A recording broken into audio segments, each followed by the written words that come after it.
Welcome to Wednesday, and today's topics that are going to relate to your FRQ discussion post, as well as obviously Unit 1 review, is going to be spatial concepts.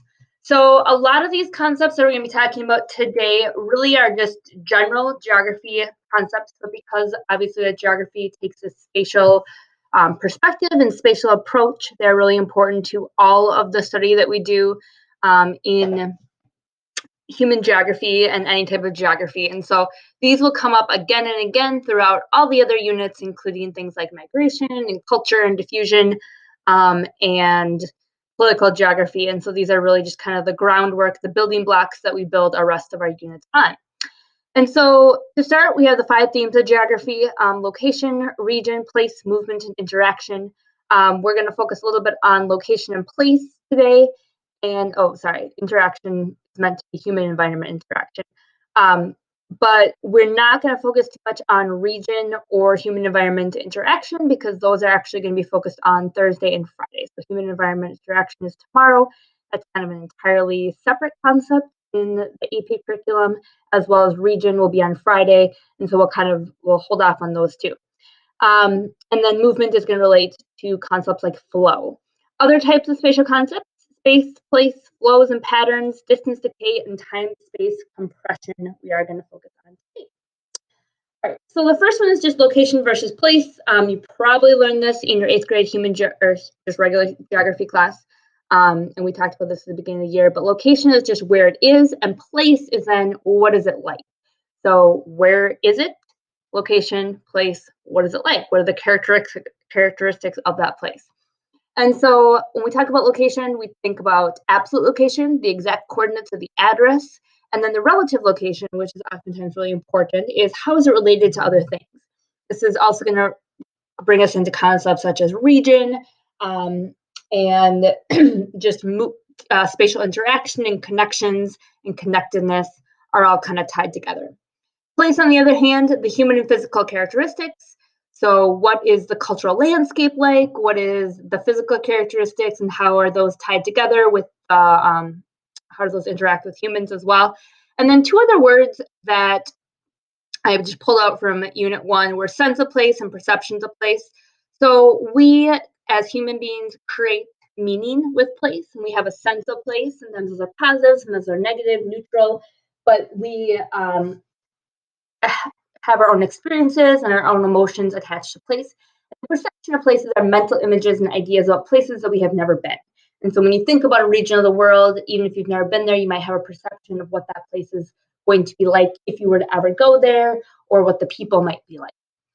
And then 2 other words that are actually not found in Unit 1 of the AP curriculum, but they are found in Unit 7. So Unit 7 is urban geography, and site and situation are 2 terms that are found in urban geography. However, they definitely could come up in the test, the AP exam, because they're just general geography terms, just so we haven't explicitly taught them. I think we did do an activity during our economic unit where I introduced these words, but I just want to give you guys an idea of what these are again, because once again, they could come up in your test. So site is kind of related to both location and place, but it's the characteristics of the immediate location. So you are at a particular location, you're right there, you look around you, what are the characteristics, the human and physical characteristics of that place? So it's tied to the concept of absolute location, but also tied to that concept of place. And then situation is going to be the location and characteristics of a place relative to its surroundings and other places. So what is the situation of that place, of that location? And so once again, both tied to location and place. What is, where is it relative to other places? So that's your relative location. But then also, how does that lead to those human and physical characteristics based on its connectedness? So just remember site and situation. And if you just kind of remember that site is more like absolute location and relative location is more like situation, you should be good. And if you really just think about the term situation and site and just what those 2 words mean, how something is situated, situated in space, and then the actual site being more like what you're at right there. All right.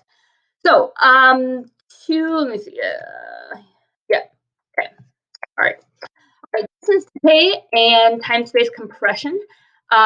These are two concepts that we introduced in Unit 1 way back in September, but we've talked about several times since then. And this is just general spatial concepts that we use time and time again, whether it be migration, cultural diffusion, interaction, economic interaction, all different sorts of things relate back to distance decay and time-space compression. So distance decay is just this concept that it really brings into how much interaction are there between two places.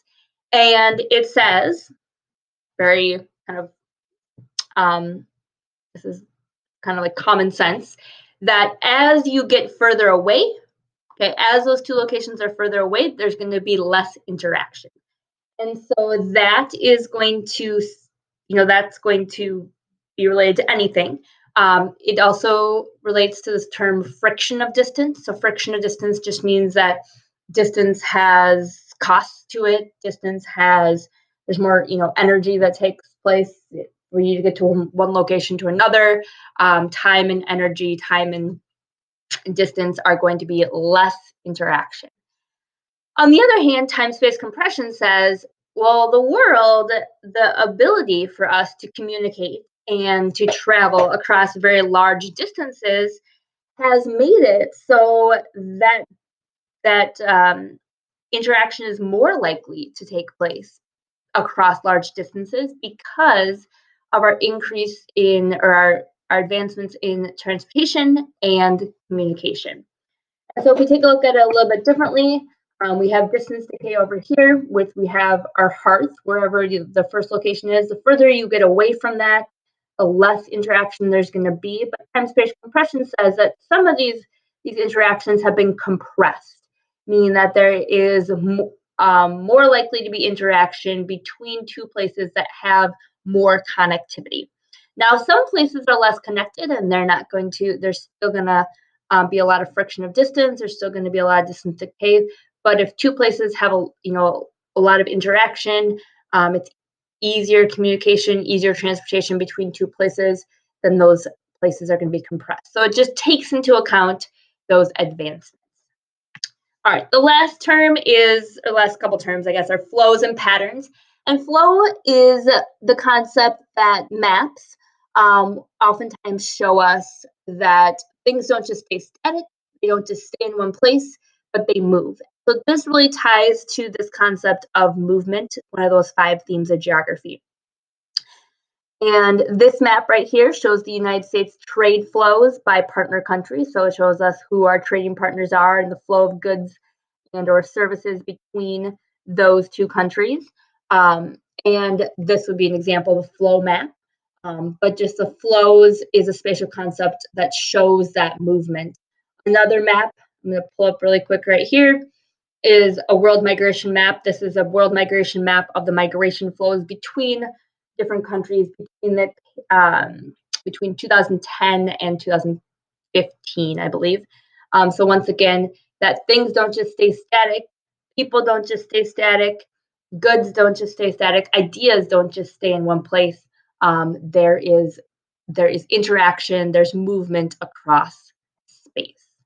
Okay, and then with everything, we look for patterns across space, and that is just the concept that we're looking for distribution patterns. We're looking for all sorts of patterns in geography. All right, so that is it for today.